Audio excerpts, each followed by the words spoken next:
The wildfire season in the U.S. West and British Columbia is worsening, making it ever more difficult for over 20,000 firefighters to do their jobs. Windy weather, lightning strikes, and triple-digit temperatures in states like Montana are fueling the fires even further. Human-caused climate change and a long-standing drought create an earlier and more intense season. William Brangham has the latest. Judy, more than 80 fires are currently burning across 13 states right now. It's affecting over 1 million acres.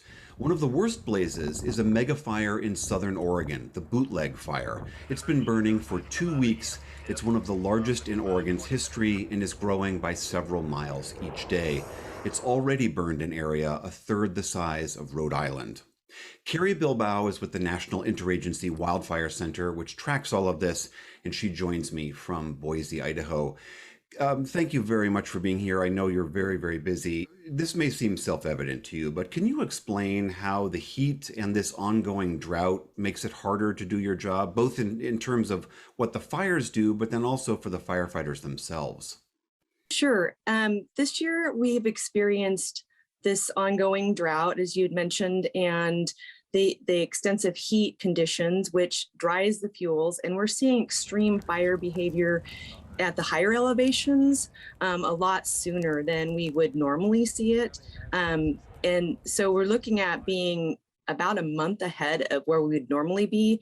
If you look at last year, we were at preparedness level 5 in August, and that's when the whole Northwest went off. Historical fires there. We're seeing it again now, where we're just a month earlier with the large fire activity. And so that makes it extremely difficult, just with the firefighters as well, making sure they're not getting, too overextended with heat, making sure they have the need or what they need to keep them going. You mentioned extreme fire behavior happening earlier. For a layperson, what is extreme fire behavior? Our predictive services meteorologist this morning had mentioned on the Bootleg Fire, for instance, and the Dixie Fire, they were seeing pyrocumulus clouds actually making their own weather with lightning. The fire is burning so hot that it creates its own weather pattern directly above the fire itself? It's not just the heat, but it's just all the vegetation it's consuming. So it's drawing that moisture out, creating those large clouds and lightning. We saw, I guess, pyro tornadoes, or that they were talking about last year, like fire whirls last year on fires, that it just creates these intense conditions and winds. And with thunderstorms, generally we see erratic winds and could push the fire in all directions. You touched on the Bootleg Fire. We've seen that this fire has been growing by miles each day.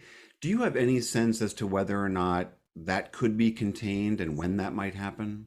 At this point, we don't. It's we look at weather that determines kind of how fire season is going, and it also determines when fire season is going to end. And everything we're seeing in the outlook doesn't look good for the next couple months. It looks like we're in this for the long haul. You mentioned the importance of weather. Obviously, rain would be ideal, but I understand the Western forecast is for dry lightning, which has got to make everyone in the center incredibly nervous given the conditions out there.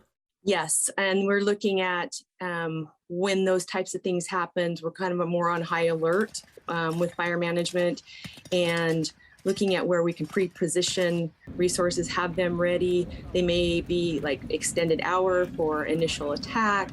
When those fires occur, we want to get them out quickly because we are dealing with these other large fires. I know there's often sort of international support from bordering countries. Are you getting that this year as well? We have looked into it, and the one concern is with Canada. They are at preparedness level 5 as well. You've probably heard reports of fires there starting early as well. So we do have partners in Mexico, Australia, and New Zealand generally help us out, but it doesn't look like they're going to be able to provide resources this year. And so then we look at potentially turning to the military. Wow. All right, Carrie Bilbao of the National Interagency Fire Center, thank you very much for being here and good luck out there. Thank you. Stay safe.